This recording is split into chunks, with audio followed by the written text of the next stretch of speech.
A very common issue that people are faced with is trying to keep the dog out of certain areas in the house.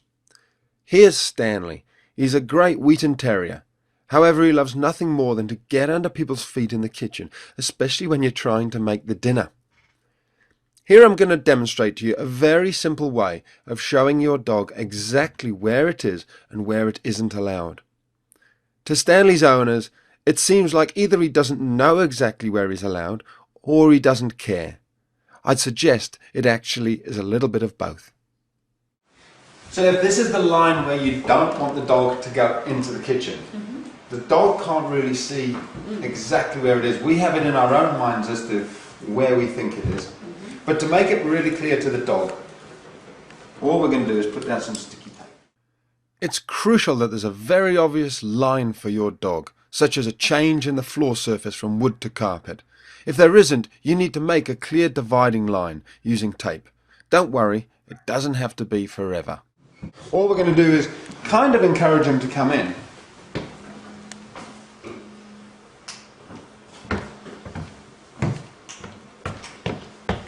He already knows there's something up. There's a line there. So look at that. We haven't even trained him. That line has just gone down. He knows. Good boy, Stan. Outside, out the kitchen. Good boy. Good boy. Here I'm demonstrating how clear the message is to Stanley. I'm dropping some food on the floor and he still doesn't come in. So we haven't really, you've been training him a little bit to keep him out of the kitchen, but you can see the power of that white line. He almost has instantaneously realised that is the line. It's now very clear. I don't know how you'll feel. Out the kitchen, out the kitchen. Good boy, good boy.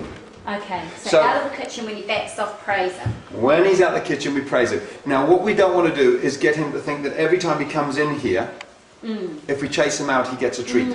We want him off the line. So we're actually going to say, out the kitchen, good boy. We don't want him in the kitchen at all. And he's not allowed to touch that line with his foot. Because what dogs love to do is just edge further and further and further into the kitchen. That has said to him, you don't even stand on the line. Okay. And he's saying, look, oh. And you can see you can use any sort of energy to drive him out. Even just stamping your feet a little bit, moving towards him. Maybe, out the kitchen, out the kitchen. Are you making sure you don't look at him, or are you looking I'm not looking at him now to invite him in. Right. If you look at him, you invite him. So I'm deliberately ignoring him. And you can see he's good. Now, when he's being like that, that's a very good boy.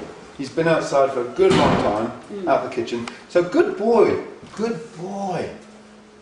Very good boy, darling. A little bit further. Using this calm, consistent method, it'll take only a little time before your dog, like Stanley, will get the message and understand which side of the line that he's allowed on. As with any training, it'll have maximum effect only if your dog listens to you because you're the pack leader and you've already implemented the 5 golden rules that are shown in the first section of the members site. If you aren't a member yet, then hopefully this will give you a clearer idea of how to communicate to your dog and how willing they are to listen to you when they respect all your decisions.